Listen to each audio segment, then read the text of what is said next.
नमस्कार, इन खबर देख रहे हैं आप और मैं हूं आपके साथ आशीष राजेंद्र कुमार। और आज मैं चर्चा करूंगा राष्ट्रीय जनतांत्रिक गठबंधन यानी एनडीए की। जी हां, देश की सत्ताधारी पार्टी भारतीय जनता पार्टी का ये गठबंधन है और इसके साथ में कई ऐसे सहयोगी दल हैं जो देश के अन्य राज्यों में भी सत्ता अपनी स्थापित किए हुए हैं। लेकिन अगर बात की जाए पिछले 11 महीने की, तो 11 महीने में जो एनडीए का कह लीजिए जो जादू है या एनडीए की जो पकड़ है वो थोड़ी फीकी और ढीली पड़ी है।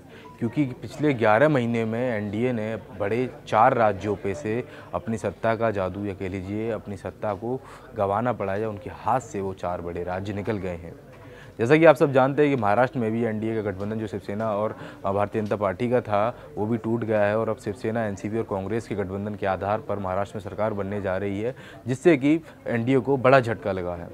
आपको पता है कि उत्तर प्रदेश की 80 लोकसभा सीटों के बाद दूसरा ऐसा राज्य है महाराष्ट्र, जहां सबसे ज़्यादा लोकसभा सीटें 48 हैं। और ऐसे में इतने बड़े राज्य से जब गठबंधन टूट जाए और एनडीए के सत्ता से बाहर हो जाए तो यकीनन ये इस गठबंधन के लिए एक बड़ा झटका होता है। उसके हिसाब से अगर बातचीत की जाए आंकड़ों के बारे में, तो साल 2017 में एनडीए का जो 72% आबादी है देश की उस पर राज्य था।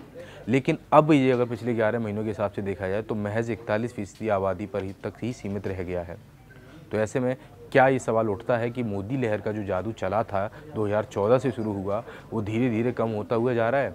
यूँ तो लोकसभा चुनाव में एनडीए और भारतीय जनता पार्टी ने के गठबंधन के आधार पर बहुत भारी बहुमत से जीत हासिल की, लेकिन विधानसभा चुनावों में नतीजे कुछ उलट जाते हैं।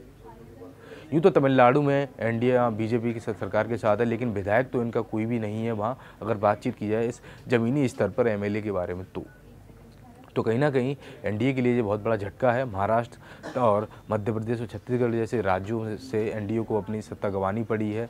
तो वहीं मिजोरम और सिक्किम जैसे छोटे छोटे राज्य एनडीए के खाते में आए, लेकिन जब बड़े बड़े राज्यों से सत्ता हाथ से चली जाती है तो कहीं ना कहीं ये पार्टी के लिए और गठबंधन जिनका है उन दोनों पार्टियों के लिए बहुत बड़ा झटका साबित होता है। उस लिहाज से देखा जाए तो अब आने वाले समय में जो और विधानसभा चुनाव होने हैं उनमें भी कहीं ना कहीं एनडीए की नज़रें रहेंगी कि कहीं उसके हाथ से और देश के राज्य ना चले जाएं। क्योंकि झारखंड में जो आगामी विधानसभा चुनाव है वहाँ भी आजसू जो कि झारखंड की क्षेत्रीय पार्टी है उससे भी अब बीजेपी यानी कि एनडीए का जो गठबंधन है उसने किनारा कर लिया है और कहीं ना कहीं ये भी उनके लिए एक बहुत बड़ा झटका सामने रहा है। तो ये राजधानी दिल्ली की बातचीत की जाए तो ऐसे में केंद्र में तो है एनडीए और भाजपा के गठबंधन की सरकार, लेकिन अगर बातचीत की जाए विधानसभा चुनावों की या ज़मीनी स्तर की तो वहाँ अभी दूर है ये एनडीए और बीजेपी का गठबंधन।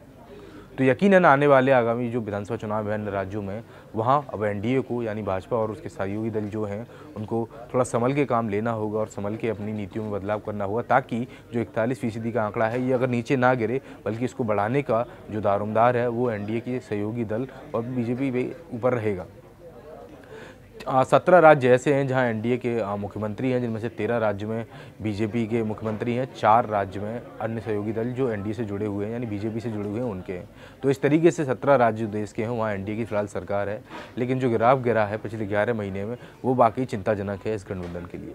खैर, अगर आपको ये वीडियो अच्छा लगा तो इसे लाइक करें और चैनल इन खबर को सब्सक्राइब करना बिल्कुल ना भूलें। धन्यवाद। इन खबर चैनल को सब्सक्राइब करें और बेल आइकन दबाना ना भूलें।